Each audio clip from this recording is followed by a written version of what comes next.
कृष्णा। नमस्कार दोस्तों, स्वागत है आप सभी का आज के न्यू वीडियो में। आज हम आप लोगों को सुनाएंगे तिल चौथ की कहानी। तो वीडियो को शुरू करूं इससे पहले आप लोगों से एक रिक्वेस्ट है, जो हमारे चैनल पर नए हैं चैनल को सब्सक्राइब कर लीजिए, बेल आइकन को प्रेस कर लीजिए ताकि आने वाली न्यू वीडियो की नोटिफिकेशन आप सभी को मिलती रहे। वीडियो अच्छा लगे तो वीडियो को लाइक और ज़्यादा से ज़्यादा शेयर करिएगा। तो चलिए वीडियो को शुरू कर लेते हैं। एक शहर में देवरानी जेठानी रहती थी। जेठानी अमीर थी, देवरानी गरीब थी। देवरानी गणेश जी की सच्ची भक्त थी। देवरानी का पति जंगल से लकड़ी लाकर बेचता था और अक्सर बीमार रहता था। देवरानी अपनी जेठानी के घर का सारा काम करती और बदले में जेठानी बचा हुआ खाना, पुराने कपड़े देवरानी को दे देती थी। इसी से परिवार चल रहा था। माघ महीने में देवरानी ने तिल चौथ का व्रत किया और 5 रुपए का तिल और गुड़ लाकर तिलकुटा बनाया। पूजा करके तिल चौथ की कथा सुनी और तिलकुटा छीके में रख दिया और सोचा कि चांद उगने पर पहले तिलकुट का भोग लगाकर उसके बाद ही कुछ खाऊंगी। कथा सुनकर वह जेठानी के यहाँ चली गई।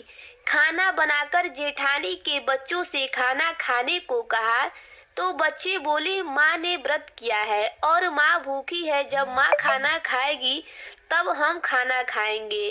फिर उसने अपने जेठ से खाना खाने को कहा तो वह भी बोले, मैं अकेला नहीं खाऊंगा, सबके साथ ही खाऊंगा।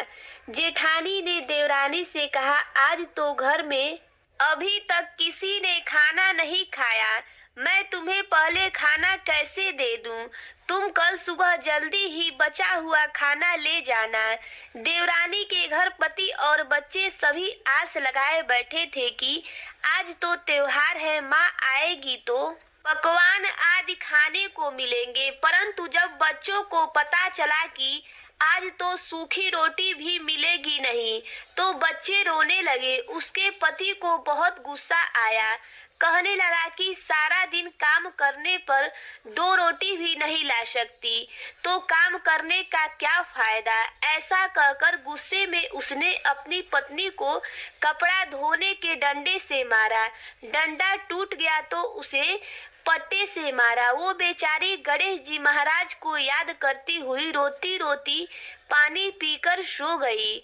उस दिन गणेश जी महाराज उसके सपने में आए और बोले, धोबना मारी पाटा मारी, सो रही है या जाग रही है? वो बोली, कुछ जाग रही हूँ, कुछ सो रही हूँ।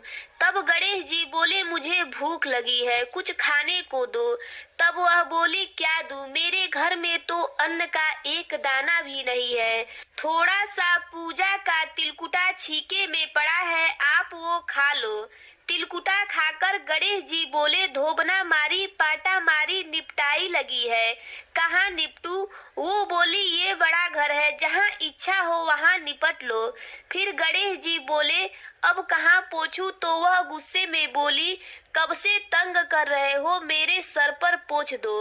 और कहाँ पोंछोगे? सुबह जब उसकी नींद खुली तो वो हैरान रह गई। उसका पूरा घर हीरे मोतियों से जगमगा रहा था। उसके माथे पर हीरे मोती जगमगा रहे थे।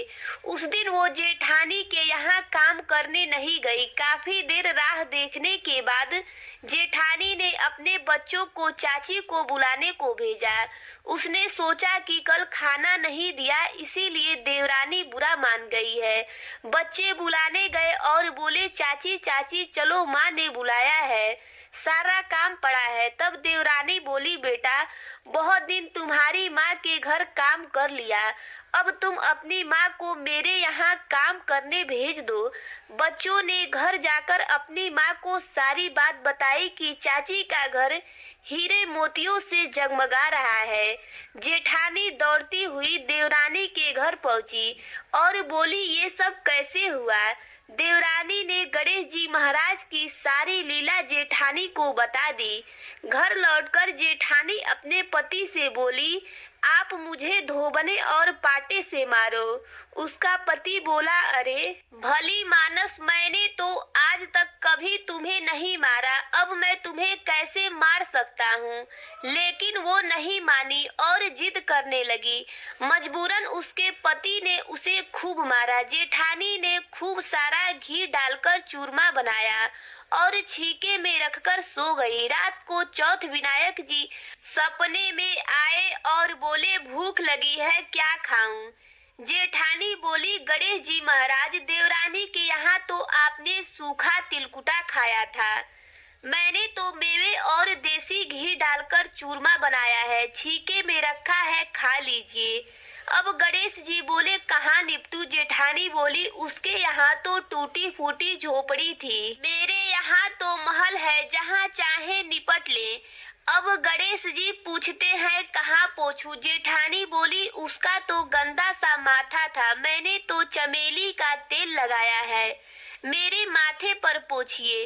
धन की लोभी जेठानी सुबह जल्दी से सोकर उठी कि उसका घर भी हीरे मोतियों से जगमगा रहा होगा, लेकिन देखा तो पूरे घर में गंदगी फैली हुई थी। तेज बदबू आ रही थी, उसके सिर पर भी गंदगी लगी थी। वो बोली, हे गणेश जी महाराज, ये आपने क्या किया।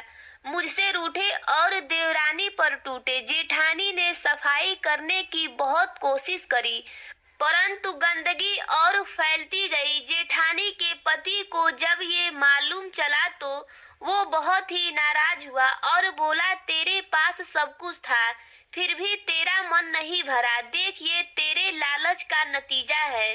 परेशान होकर जेठानी गणेश जी महाराज से विनती करने लगी, माफी मांगने लगी। गणेश जी बोले, देवरानी से जलने से और धन के लोभ में तुमने जो किया ये उसका नतीजा है। इस प्रकार जेठानी को सबक सिखाते हुए गणेश जी महाराज ने अपनी माया समेट ली।